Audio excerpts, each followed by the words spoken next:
Hello' friends, welcome to Pompi's kitchen.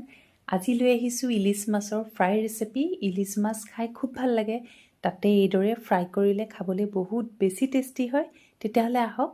এয়া প্ৰথমে মই ইলিচ মাছ লৈছোঁ, তাতে অকণমান নিমখ ল'লোঁ, অকণমান হালধি দিছোঁ আৰু অকণমান জলকীয়া গুড়া দিছোঁ, কালাৰটো ভাল হয়। আৰু খুব ধুনীয়াকৈ এইদৰে মেৰিনেট কৰি ল'লোঁ। প্ৰায় 5-6 মিনিটমান সময় মেৰিনেট কৰি ৰাখিব আপোনালোকে। আৰু এতিয়া এখন কেৰাহী পাতিছোঁ, তাতে মিঠাতেল দিছোঁ আৰু লগতে তেল গৰম হোৱাৰ লগালগ মই মাছ কেইপিচ দি দিছোঁ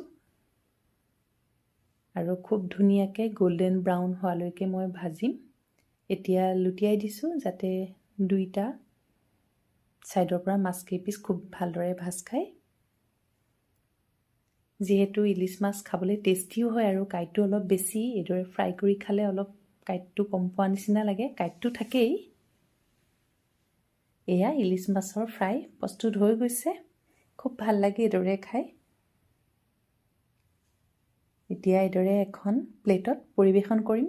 যিহেতু যিকোনো বস্তু অকণমান পৰিৱেশন কৰি দিলে দেখি খুব ভাল লাগে, আৰু যিহেতু সদায় আমি চকুৰে খাওঁ বুলি কোৱা যায়, যিহেতু প্ৰথম দেখাৰ পাছতেই ভাল লগাখিনি খুব বেছি ভাল লাগে। খুব ধুনীয়াকৈ পৰিপাটি কৰি সজাই দিলে। এতিয়া ইয়াতে মই মাছ কেইপিচৰ লগত নেমু দুপিচ দি দিছোঁ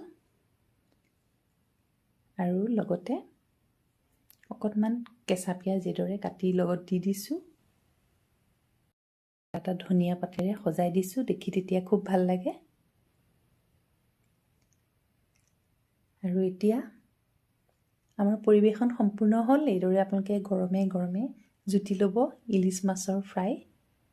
এইদৰে আপোনালোকে যদি ফ্ৰাই কৰি খোৱা নাই, খাব নিশ্চয়। সকলোৱে খায়, তথাপি সকলোৰে পদ্ধতিখিনি যিহেতু অলপ বেলেগ। আশা কৰোঁ ৰেচিপিটো ভাল পাব। আজিলৈ আহোঁ, ধন্যবাদ।